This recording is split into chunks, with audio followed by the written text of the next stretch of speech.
Sebelum menyambungkan judul dengan isi informasi, kita sebentar ke tahun 1030-an di mana Jerman adalah negara kalah Perang Dunia Pertama, menanggung beban sangat besar, bukan saja dalam negeri, namun harus membayar biaya perang negara-negara pemenang perang, yang semua itu tertera dalam treaty dalam perjanjian Versailles, yang memalukan juga berat bagi Jerman. Jerman harus menanggung beban war reparation, efek kerusakan Perang Dunia Pertama senilai 132 billion gold mark, atau pada saat ini senilai 310 billion dolar, atau senilai 60 bulan biaya perang Rusia di Ukraina. Kala itu di tahun 1920-an hingga tahun 1930-an, Jerman dalam hutang yang besar, moral bangsa turun rendah, kekacauan di mana-mana yang membuat masyarakat harus turun ke jalan untuk protes setiap harinya. Dalam 2 pemilu sebelumnya hingga tahun 1933 di Jerman, pemerintahan kala itu gagal membuat stabil ekonomi dan masalah sosial makin memburuk. Ekonomi Jerman mengalami hyperinflasi,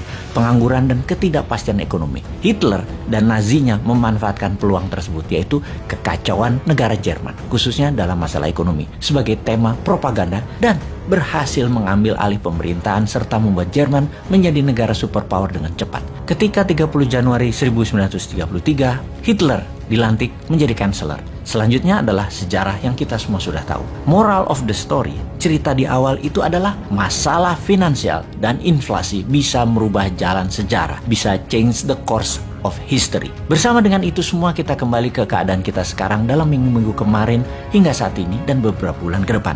Terdapat fakta bahwa bursa saham berkelimpangan, nilai mata uang negara lemah kehilangan nilainya, harga bahan bakar meningkat tajam, harga komoditas pangan meningkat drastis. Dan bersama itu kita menjelaskan apa arti inflasi sebenarnya dan apa pengaruh inflasi. Selain dari kekuatan daya beli atau purchasing power yang menurun, namun pada kehidupan kita sehari-hari, apa pengaruh inflasi tersebut?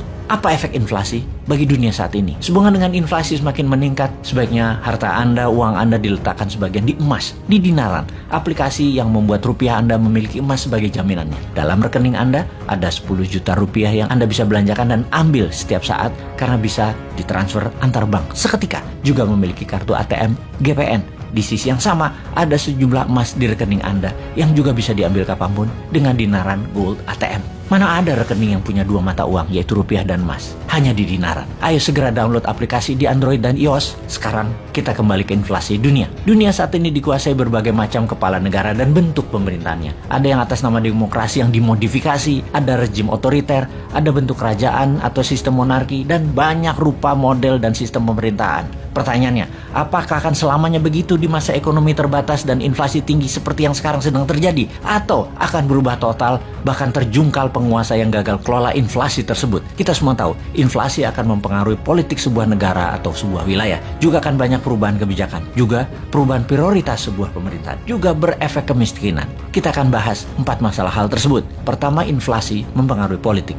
Inflation juga disebut sebagai the mother of political change, atau inflasi adalah ibunya perubahan politik. Seperti di awal video narasi kita ceritakan, post-war, efek setelah Perang Dunia Pertama. Kemudian juga di Indonesia misalnya, resesi ekonomi di 1996, kemudian menjadi krisis ekonomi di tahun 1997, di mana membawa krisis politik di tahun 1998 dengan tergulingnya pemerintah Orde Baru, dan sekarang perang Ukraina antara Rusia dan NATO. Efek pandemi 2 tahun ditambah perang yang lebih dari 120 hari di Ukraina confirm penyebab awal inflasi dunia sejauh ini. Bahkan yang memprotes agar perang segera disudahi dengan Rusia mendapatkan apa yang Rusia mau, yaitu wilayah buffer, Donbas dan Crimea, dan mendapatkan janji NATO tidak menambah lagi anggota NATO baru, terutama di perbatasan Rusia seperti Ukraina dan Finlandia. Sementara Amerika dan sekutu G7 kemarin mengatakan tidak akan berhenti perang hingga Rusia kalah atau mundur balik keluar Ukraina. Agaknya perang akan menjadi panjang mengingat sebentar lagi dalam semester kedua tahun 2022, Oktober hingga Februari adalah musim dingin terdingin yang akan terjadi di Eropa Barat dan Eropa Timur. Mereka butuh gas, mereka butuh BBM Rusia. Ambiar itu Eropa kalau perang ini berkepanjangan. Kita kembali ke inflasi. Jimmy Carter ketika menjabat Presiden Amerika, beliau adalah Presiden Amerika yang sederhana, humble, petani, dan di zaman jabatannya inflasi tinggi terjadi di Amerika. Harga makanan meningkat tajam dan harga bensin tinggi.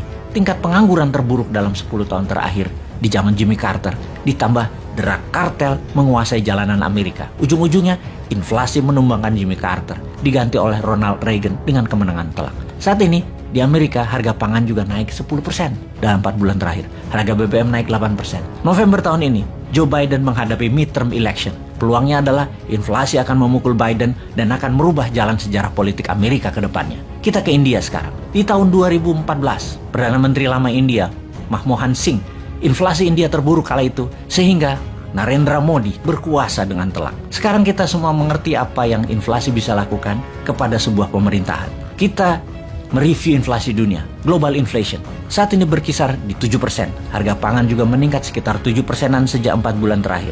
Efeknya adalah ada 50 negara dunia saat ini dari 200 negara dalam keadaan parah, krisis parah baik politik, pangan, dan energi negara tersebut. Siapa saja mereka itu? Brazil, Israel, Pakistan, Bangladesh, Turki, dan jika terus-terusan inflasi di negara-negara tersebut meningkat dan tidak terkendali, bisa dipastikan pemimpin yang saat ini berkuasa seperti di Brazil, di Israel, bahkan Erdogan di Turki bisa terjungkal di tahun 2023.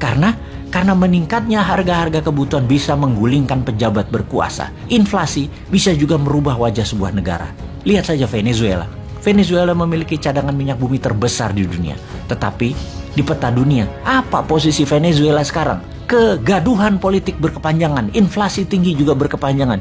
Dari negara terkaya menjadi negara termiskin di Amerika Latin dengan telah 6 juta warganya keluar dari Venezuela mencari perbaikan nasib ke banyak negara. Di Venezuela, di tahun 1973 hingga tahun 2022, harga barang di Venezuela telah meningkat 3.700%.